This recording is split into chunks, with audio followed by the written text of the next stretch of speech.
Prior to having MS, I lived a normal life. I grew up in Melbourne, in the suburbs of Melbourne, and I was just an active guy doing normal things. We lived in Sandringham, we had 2 young kids, and I earned good money, and my prospects were fantastic. And one day I was in the office, and it was like my brain was moving inside my head.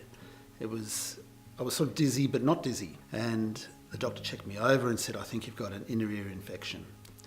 So I returned to work and I was doing my thing, and I was finding I was getting very exhausted. I was fatigued. I was not sleepy. I was just getting really mentally and physically fatigued.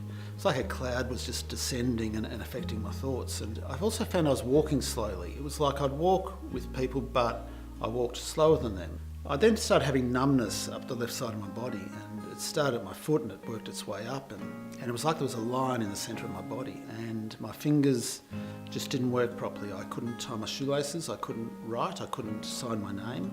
And I returned to the doctor and said, "Look, I'm exhausted and I'm numb and now my fingers aren't working properly." And I saw the neurologist a couple of weeks later, and within minutes the neurologist said, "I think it's MS."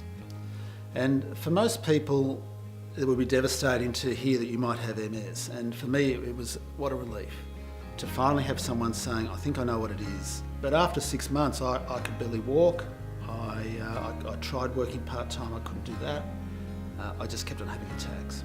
After discussions with the neurologist, it was decided that I needed to stop work permanently. So at 33 I retired, and it was horrible in that the world as we knew it had changed. We somehow, through a series of circumstances, ended up moving to the country. I suppose it was the start of me learning how to live with multiple sclerosis. Managing the fatigue is the key to my well-being.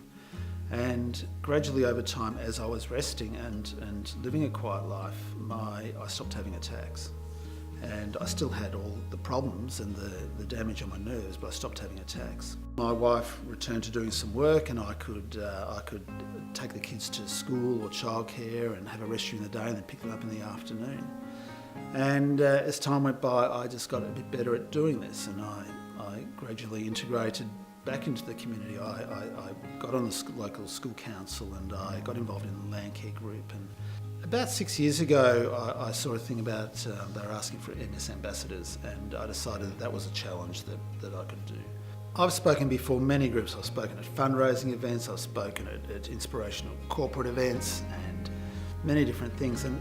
But the best thing is when I've spoken at an event and people with MS come up to me afterwards and they say, "Thank you so much for talking about the invisible symptoms," because their families look at them and they can't see the discomfort, they can't see the pain, they can't see what they're going through. I also hope that I'm giving hope to people to say, you might have this disease, but you know, in 23 years you might be like me and you might still be walking and you might be doing fantastic things as well.